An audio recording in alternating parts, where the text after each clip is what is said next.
Salut Francine, Bonjour. merci pour ton acceptation. Bah avec grand plaisir. Est-ce que tu peux te présenter pour nos internautes? Me présenter. Oui. Qu'est-ce que tu veux savoir? Alors ce qu'ils m'ont dit, je suis auteur, photographe, apnéiste, un peu schizophrène en fait. Mais surtout apnéiste, parce que j'aime bien être dans l'eau.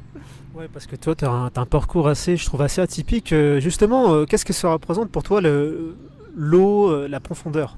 C'est deux choses différentes. L'eau c'est l'élément où j'aime être en lévitation. La profondeur c'est l'élément où j'aime aller me mettre sous pression. Voilà, j'aime bien, je suis très sensation. Et quand on est sous l'eau, plus on descend, plus la pression est forte et plus on se confronte à l'élément eau et mer. Et ça m'intéresse. L'origine de ma passion, je pense que c'est parce que c'est un milieu quand on est enfant où tout est permis en termes d'imagination. On voit des poissons, on voit un monde sous-marin. Enfin, pour moi, c'était un cartoon, le monde marin. Et je pense que c'est ça qui m'a intéressée. Et puis le fait surtout je crois que je suis une amoureuse du silence depuis que je suis toute petite. Justement, en parlant de silence, tout le monde a peur du silence. Pour toi, qu'est-ce que ça représente le silence? Alors ça, c'est un mystère. Les gens ont peur du silence alors que c'est la plus belle chose sur Terre quand même. Et alors ça, c'est un mauvais exemple parce que je fais que parler, mais souvent dans les conversations, les gens ont peur du silence. C'est-à-dire que si on est à deux et qu'il y en a un qui parle pas, c'est l'angoisse, naît une angoisse. Alors que le silence, pour moi, c'est juste le moment d'apaisement le plus total.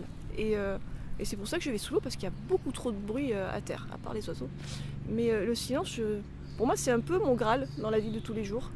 Et c'est presque une pathologie maintenant. C'est-à-dire que je passe beaucoup de temps avec un casque sur les oreilles, parce que je supporte des fois plus les voix des gens quand je suis au bord de l'eau. J'ai besoin de silence et de bruit agréable. Pas très sympa ce que je dis. Non, non, mais t'as raison, au contraire. Justement, tu prends des photos, tu écris. Justement, t'as fait un livre très intéressant. Tu peux nous en parler? Le squal. Oula, là, comme ça. Ça, c'est du lourd, ça. Ouais, dès le matin à froid, Ouais. le squal. Alors le livre, tu veux savoir quoi? Bah justement, comment t'es venue l'idée de faire ce livre justement avec un des prisonniers les plus dangereux quand même. Mais du coup, tu t'as lié une sorte d'amitié, c'est ça, avec lui? Alors c'est ce que je dis dans le livre. Est-ce que c'est le syndrome de la femme qui s'ennuie chez elle sous son tas de linge? Pas du tout. C'est une histoire qui est venue à moi. Dans un bar où je travaillais sur mon ordinateur, parce que j'aime bien travailler dans les cafés. Un vieux marin est venu. Il voulait savoir ce que je faisais. Je lui explique mon métier, puis il s'en va. Et puis il revient. Et il me raconte l'histoire de Toussaint Réco, un corailleur qui descendait très profond à plus de 100 mètres dans les années 40, qui remontait sans faire de palier avec ses bouteilles. Donc il était censé exploser, il n'explosait pas. Et au lieu de mourir, en fait, il allait boire l'apéro. Je me dis, tiens, c'est marrant. Ensuite, il me disait qu'il avait tué des gens. Enfin, il a fait une espèce de... Et en fait, il a mélangé 3 personnages d'une même famille. Voilà, je me retrouve avec cette histoire sur la table, très dense, très sombre. Et je croyais pas le gars. Je dis, bon, encore un mytho. Et je suis allée voir sur Google et je suis tombée sur la famille Réco. Mais un destin, mais de dingue. 11 enfants, la moitié assassinés, la moitié étaient des tueurs. Mais je dis, bon, il n'y a pas que ça. Et en fait, on parlait justement des gens hors normes. Et ils font partie de ces gens hors normes. Et j'avais ce témoin-là, et qui en plus, entre guillemets, était prisonnier depuis plus de 50 ans, cumulé, hein, et qui était apnéiste, mais surdoué, nageur de combat, qui a été décoré par le général de Gaulle, bref. Et donc, et je voulais comprendre comment on pouvait survivre enfermé en ayant connu la liberté de la mer. Parce que moi, c'est une obsession, la liberté. C'est pour ça que je fais de l'apnée. Je suis obsédée par la liberté de mouvement et de placement sur la planète. Je suis curieuse des gens.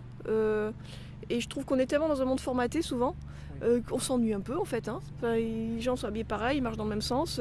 C'est très cliché ce que je dis, mais non, c'est un peu cliché. Mais en fait, si on s'intéresse aux gens, il y a des héros partout autour de nous, donc autant y aller. Hein. Enfin là, je dis pas que c'est un héros parce qu'il a tué, c'est pas ça du tout que je dis. Je dis que la famille Réco était une famille héroïque. Ils avaient un talent maritime que personne ne comprenait. Ils étaient autant jalousés que adorés. D'ailleurs, ce livre a été bien reçu par les médias, par le public. Ils n'ont pas été trop surpris par cette démarche. Bah, c'est un peu le début, donc j'ai pas énormément de retours. J'ai été assez surprise par les Corses. Pour l'instant, j'ai des retours de Corses qui sont positifs, alors que je pensais que c'était les premiers qui allaient me plomber. Et j'ai un retour des libraires qui sont... Tout le monde est surpris parce qu'ils n'arrivent pas à mettre d'étiquette sur ce livre. Et ils n'arrivent pas à dire si ce que je fais c'est mal ou pas. C'est un peu un truc, un peu un mal de mer pour les gens. Ce qui tombe bien parce qu'on est sur la mer souvent. Et personne n'arrive à mettre d'étiquette. On dit que c'est un ovni. Je sais pas, moi j'ai écrit ce que j'avais à dire. Donc après, Tu as des projets en ce moment? des projets, des reportages. J'ai des reportages en cours.